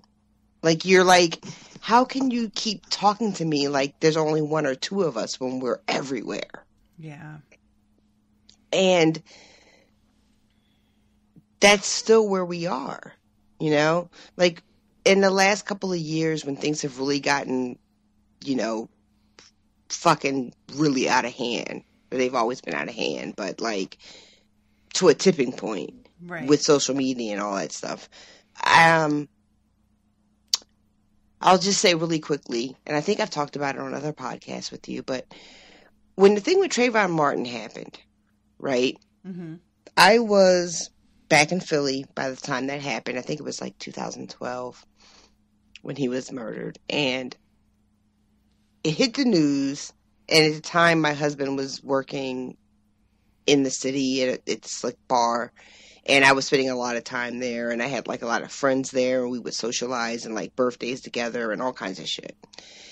And it hit the news, it hit the Facebook, and I was just heartbroken and disgusted and in disbelief. And I'll never forget, I left work, I went to the bar to meet him, and people who were my friends were all there. And I said to this woman, "Oh my God, did you hear about that thing that happened in Florida?" And there was like a little snippet of the audio that was available, right? Okay. And I played it for her. And it was a white woman. And I looked at her like she was going to feel how I felt. And she said to me, "Well, what did you think he was going to do? He like attacked him." And I couldn't believe it. I was like, wait, what? Did we just listen to the same thing? And then she looked at me and she said, well, I don't want to talk about it. And I was naive enough, even at this point, I couldn't believe it. I don't even have words for it. I couldn't believe it. And that was probably when I started being like, I can't talk about this stuff with white people anymore. Yeah. And her and I unfriended her on Facebook. The whole deal. I went through the whole thing. Mm-hmm. She really felt like George Zimmerman was righteous and the victim. And this was someone who I, spent a lot of time with and socialized with and, thought we were like really good friends. Mm-hmm. And it didn't take anything to shut her down. And by the time the trial happened, I think that's when I unfriended her, because I unfriended a bunch of people from that. But she had shared like some meme or something. And I was like, holy fuck. But like to her, I was okay, Like she would never have unfriended me, if you understand what I mean. Yeah, yep. Like she would say these things and have these feelings, but she wouldn't think of me as being the target of those things. I was somehow a person. Yeah, I was a person. She didn't mean it against me. That's a weird space to be in, and I found myself in that space with a lot of people who I don't fuck with anymore. Yeah, I mean, I could see that happening if you feel like you are separated from what is stereotypically considered black, that people, like, right away, what is it that you said, more palatable? Mm-hmm. And that would start that happening, and then it would just get more and more extreme the more serious a conversation got, pretty much. Lovely. Yeah. Yeah. And it's a weird thing because we still have mutuals in common, so I still see them, every once in a while on the interwebs. And some of the mutuals we have in common are people who are in other marginalized communities. Like we have friends in common who are gay, but who are white. And I watch them interact, and there's just this, I can see it. I can see that same behavior happening to them, Mm-hmm. Like, I'm pretty sure the person I'm talking about voted for Trump. Uh-huh. And I see them interacting with gay people, and there's this thing like, well, not you. I love you. You're different. Yeah. I don't know.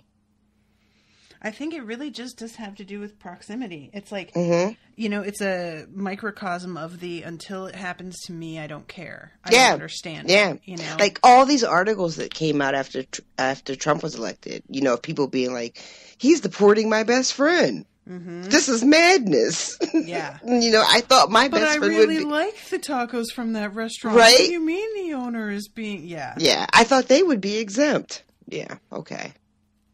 My friend lost her health insurance, and now her beautiful daughter, whom I love... Yeah, how about that? Super weird, right? Yeah. Just...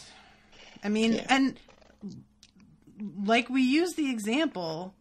earlier that Lodge had that same experience herself with her bicycle. Mm-hmm. I mean, we're not exempt from the until people are affected themselves, they don't notice things. It's just that once somebody starts to explain to us that this is a problem, we tend to listen. Yeah, that's the difference, right? And like believe it, And that's the part that I always find to be like, really, you think that we're just lying?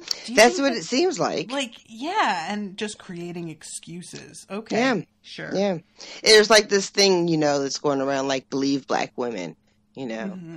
Mm-hmm. And I think that's absolutely fair. Like, just fucking listen to us when we're trying to fucking tell you, you know? But it's also bigger than just black women. Like, just when fucking people are trying to tell you what it is like, fucking believe them. Yeah. You know? And again, just fucking another notch of why I don't do this anymore is because you get tired of being disbelieved. Like, why would I lie? And that seems like a legitimate question to me. Why would I lie? But in their minds, they have a million reasons why I would lie. Mm-hmm. Apparently, I am living off the government in some luxurious fashion. Oh, my God. So, yeah.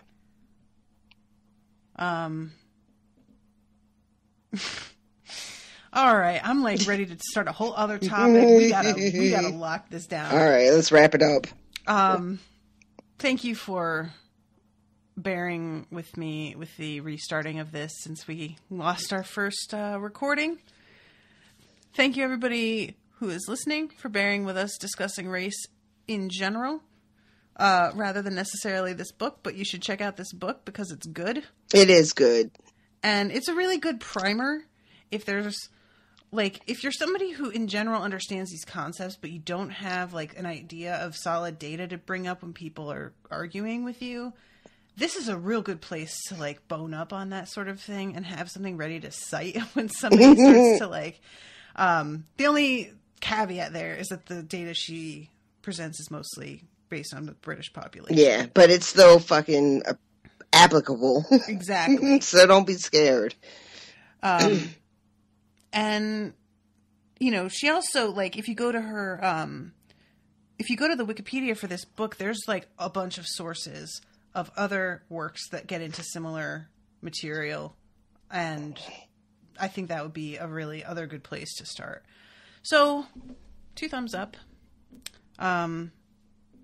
It's like $8 on Amazon for Kindle. It's weirdly expensive to get it in print because I think it's like either out of print or like all I could find was the hardcover. Yeah. But yeah, the Kindle version or the audiobook, which like I said is like only 5 hours and change, is it makes for really good listening. But I do recommend siphoning it out in 1 hour bits rather than trying to get through the whole thing in one shot. Anything you want to add, madam? No, ma'am. Thanks for letting me have this conversation. Yeah, totally. All right, everybody. Well, you know what? I'm just realizing now that I don't even know what I'm doing for next month's book club. Let me check that out so that I can give you all the best information possible.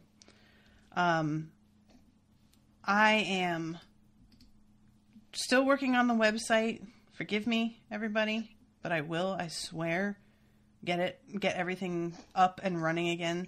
I'm on my way there. I've made pretty good progress, but oh God, next month's book is Jurassic Park.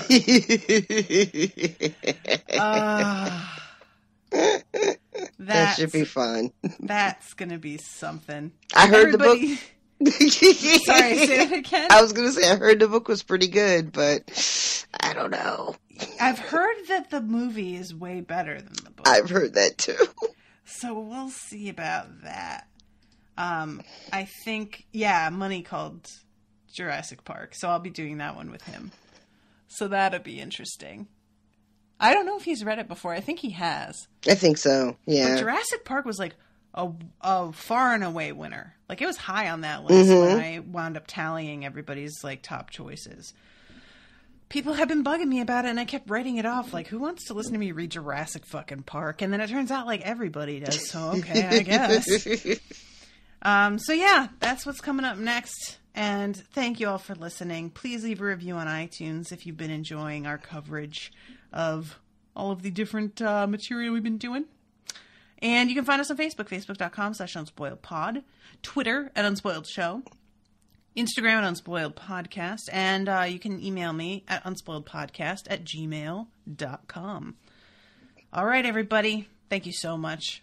We will see you next month with Jurassic Park. Toodaloo, motherfuckers. Bye, guys.